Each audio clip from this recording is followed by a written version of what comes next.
Voilà, je m'appelle Luc Pire, j'ai 54 ans. Je me suis remarié avec Françoise, qui a un fils qui est donc mon beau-fils de 11 ans. On habite à Troyes, sur une des collines liégeoises, dans le très beau quartier de Németh-au-Vémont, ce qui me permet de descendre le matin en vélo et de transpirer le soir, ce qui est très chouette.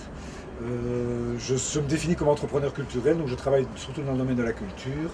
L'activité la plus connue sont les éditions Luc Pire que je relance en 2011, mais je fais aussi trois autres choses. Un magazine qui s'appelle Wallonie Magazine, l'opération J dans ma commune qui promotionne le livre et la lecture dans toutes les communes tous les ans, et une association avec les héritiers de Simenon pour préparer un projet de grand musée à Liège. Ça c'est l'aspect professionnel. Et au niveau, je dirais, de la vie privée, je suis passionné essentiellement par la lecture évidemment, et par les sports, le vélo, je l'ai déjà dit, et aussi les arts martiaux.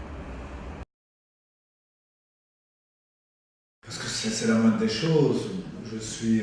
Et nous sommes dans la famille extrêmement motivés par la préservation de la planète. Je pense que c'est un devoir moral, c'est une obligation.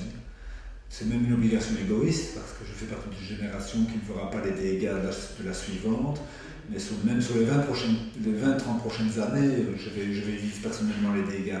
Je vais prendre un simple exemple, j'adore faire du sport et je vis dans une ville polluée et quand j'entends qu'on me déconseille de courir un jour à midi parce qu'il y a un pic d'ozone, je vis déjà ça dans ma vie quotidienne. C'est quand même ahurissant qu'on ne puisse pas aller courir un jour à midi.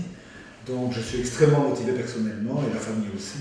Et donc quand Interenvironnement Wallonie m'a proposé d'être parrain d'opération, j'ai dit oui immédiatement.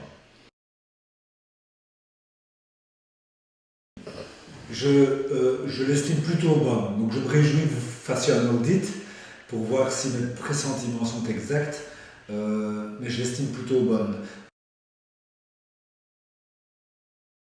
J'ai acheté une maison du 19e siècle où, dans les années 70, on a rajouté 2 annexes. Donc je n'ai pas une 4 façades, j'ai 12 façades. Et les 2 annexes sont des désastres. Pour donner une anecdote, cet hiver qui était rude et enneigé, les plafonds des annexes étaient toujours fondus, ce qui est de très très mauvais signe. Donc il y a un gros effort à faire dans l'isolation de notre maison familiale.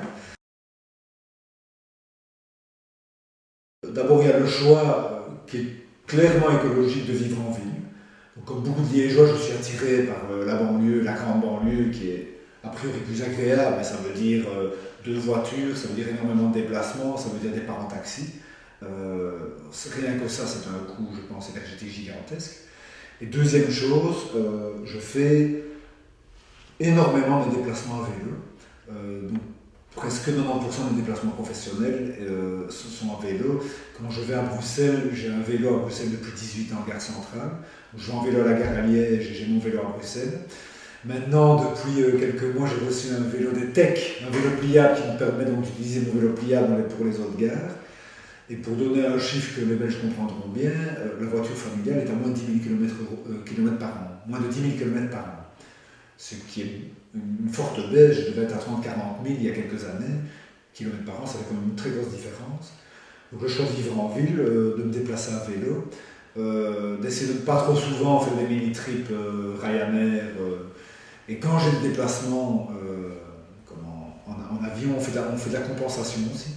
Je crois qu'il faut éviter évidemment de dépenser, mais quand on est obligé de le faire, c'est important de compenser. Donc voilà, je pressens qu'on est plutôt dans la bonne moyenne, dans la moyenne supérieure de ceux qui font attention. Mais l'audit va peut-être révéler une catastrophe, ça m'intéresse aussi. Et ça m'intéresse d'ailleurs aussi financièrement, parce que je sais que c'est lié et que les économies que je ferai en énergie, je vais les faire aussi pour mon portefeuille. J'ai aucune idée parce que je ne sais pas où j'en suis. Donc j'espère bien que je vais les atteindre. Mais par exemple, si j'avais commencé à rouler à vélo demain, j'atteindrais les 50% à coup sûr. Mais comme j'ai déjà fait pas mal d'efforts, je me réjouis de voir. Je crois que ce qui est important, c'est surtout de continuer à progresser.